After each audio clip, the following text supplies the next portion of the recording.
Are you ready for the truth? Bring it on! In this present crisis, government is not the solution to our problem. Government is the problem. Do you want the whole truth? I don't think you're ready. Governments don't control things. A government can't control the economy without controlling people. It's Crane Durham's Nothing But Truth. Welcome back. Crane Durham's Nothing But Truth, proudly on AFR Talk. And without further ado, let's get to our guest. He is the senior legal analyst at the Heritage Foundation, author of Who's Counting, and former member of the Department of Justice Civil Rights Division, Hans von Spakovsky. And Hans, I want to go right to our Attorney General, but this was happened about 3 weeks ago, and he had this to say about Texas. Roll it. Today, I am announcing that the Justice Department will ask a federal court in Texas to subject the state of Texas to a pre-clearance regime similar to the one required by Section 5 of the Voting Rights Act. It seems that he's going, in your article, you have said, Eric Holder's mounting war against Texas. War against Texas, Hans? What is he putting? It's not Section 5, it's Section 2 of the Voting Rights Act now? Yeah, Section 2 is this permanent nationwide provision that bans racial discrimination in voting. And he today filed a Section 2 lawsuit claiming that requiring voter ID violates that part of the Voting Rights Act. Look, it is a war on Texas. We all know that if Texas were to go Democratic, no Republican could ever get elected to be president. And Texas has found cases of voter fraud. They just arrested a lady this week for voting 5 times in the names of different people, and yet he tries to stop something that is just a common sense integrity measure. What do you make? I was checking out his speech last year to the NAACP, and he referenced a stat that while only 8% of white Americans don't have a government ID, photo ID, 25% of African Americans don't. And that is a completely bogus number. That number came from this left-wing activist group called the Brennan Center. I actually wrote a paper for the Heritage Foundation pointing out all the problems with their analysis and all the mistakes they made. Listen, you go into a room of black Americans and you tell them that a quarter of them don't have voter ID, they'll just laugh at you because that's so silly.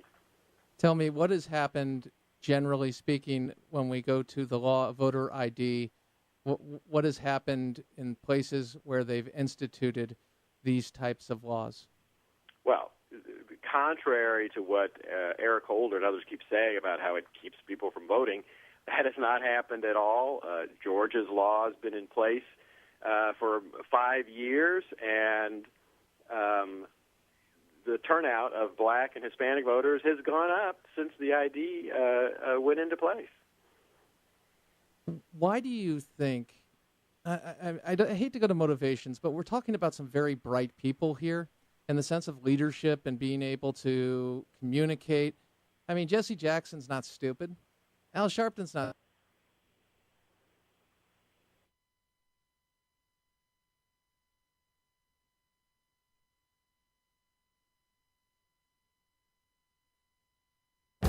The Point of View Commentary with Kirby Anderson. You know, more than 60 years ago, the Supreme Court changed the legal landscape by erecting a wall of separation between church and state. Justice Hugo Black borrowed a phrase from a letter by President Thomas Jefferson to the Danbury Baptist Association. The wall the court erected is the reason we have so many bad decisions from the court on religious liberty cases.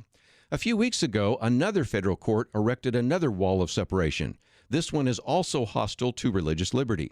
Craig Parshall is the Senior Vice President and General Counsel for the National Religious Broadcasters. He was on my program to talk about this new wall of separation between faith and free enterprise. A federal appeals court in Philadelphia apparently forgot the rich tradition of religious liberty that was born in that city. The judges ruled that a family-owned, for-profit company does not have any rights to religious freedom. The case involved the Conestoga Wood Specialties Corporation, which makes cabinets and is run by 5 members of the Hahn family. They're all Mennonites and oppose abortion. Like the owners of Hobby Lobby, they oppose the new federal Health and Human Services mandate that requires coverage for abortion-inducing drugs. The court ruled that neither a for-profit company nor its owners have any religious standing to object under either the First Amendment or under a religious liberty statute passed by Congress. Craig Parshall explained that if such a ruling stands, it effectively forces Christians to choose between making a profit and having religious freedom. He also noted that this ruling is just the opposite of the ruling of another circuit court appeal that would allow Hobby Lobby to pursue its religious rights exemption. All of this sets the stage for the Supreme Court to rule on whether these hundreds of for-profit companies have the same religious rights as non-profit companies. This is one wall of separation that needs to be torn down. I'm Kirby Anderson, and that's my point of view.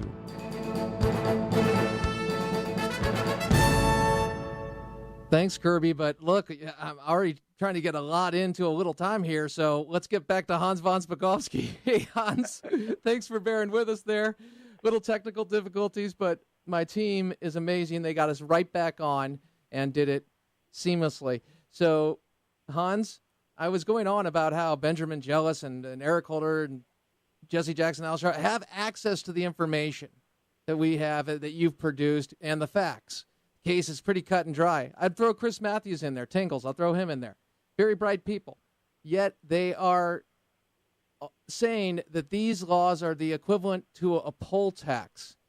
So do they think that, I mean, what's going on there? Well, I think there's 2 things going on. One, look, the research that I've done, the vast majority of voter fraud cases, they're committed by Democrats, often actually against other Democrats. And I don't think they I don't think they want to put measures in that will stop that from happening, because they often think that if cheating is the only way to win, that unfortunately the end justifies the means. But the other thing is, and this was clear from Hillary Clinton's speech last week, that they believe that this kind of talk scares black voters. It scares Hispanic voters, this idea that people are trying to take their right to vote away. And 1, it brings in money to their party and their organizations. And 2, it gets people out to the polls. Okay. And this also, that has an impact on people that are genuinely experiencing racism or the potential for actual victims, because it waters down their claims as these are not true and these are exaggerated and based on junk methodology, however you want to put it. And then when the actual comes up, it hurts our response to that, because we don't know, okay, you've got the fraud group over here playing the game, the race hustler group, and then you have the actual. It really hurts the people that could be potentially victims of this. No, that is absolutely right. Look, no one says that racism has entirely disappeared. People aren't discriminated against. But the cry of racism is now raised so often, even on just silly things like requiring somebody to provide a photo ID, that people these days, I think, whenever they hear that, they just kind of shake their heads and go, oh, there they go again. Hans, just shifting gears, and we're just going a little extra time. We appreciate you taking that time with us. I want people to know that I would be lining up debates for Hans. I've been trying to do that with a number of different topics. The left runs. There's no other way to put it. The left runs. I will try it with Hans, because I know he's more than willing to take on people who disagree with him. He does it so well because he has the truth and he's a class act. But the point is this: it's very difficult. So, Hans, I'm just preempting a lot of stuff I get. Oh, you're one-way, Crane. Yeah, I have an opinion. Absolutely. Not about R's or D's, about accountability. But I want people to know that I'm going to start reposting the requests I make to certain groups, and people will see just why MSNBC doesn't have one conservative on there. They're scared to death of conservatives. Hans, thank you for that aside. And we go now to a tragedy in Oklahoma. Duncan, Oklahoma. Chris Lane shot down visiting from Australia, and he is murdered, allegedly by teenagers that have said, again, allegedly, police are reporting they did this out of boredom. There is information that has come to light that it has a racial component to it about killing. I won't use the expression. Tell me, under the hate crimes legislation, not embracing it, but under the hate crimes legislation, would this be considered a hate crime with the evidence you've seen so far? Yeah, if it's true that one of the chief boys that was involved in doing this was tweeting about how much he hated white people and how they should be killed, that's pretty direct evidence of what his motive and intent was, because as we all know, he didn't know the victim. He was randomly picked out. Why did they pick him? This is a case that actually might violate the hate crimes legislation, unlike the Zimmerman case, which the Justice Department is still investigating. Do you believe the president should speak out in this case? Oh, yes, absolutely, particularly because people in Australia are very upset about this. Australia has long been one of our strong friends and allies, and for the president not to say anything about this, particularly to sympathize with this man's family, I think is a real mistake. Bradley Manning has been convicted. 35 years is the sentence. He wants to serve it as a woman. I don't really want to even get into that stuff. I really want to concentrate on the sentence and the fact that we are going to see, and we have seen him portrayed as a victim. Hans, is Bradley Manning a victim, and is 35 years enough? No, he's not a victim, particularly because after he has served 10 years, he can get out on parole. So there's actually a possibility that he will serve a much, much shorter sentence.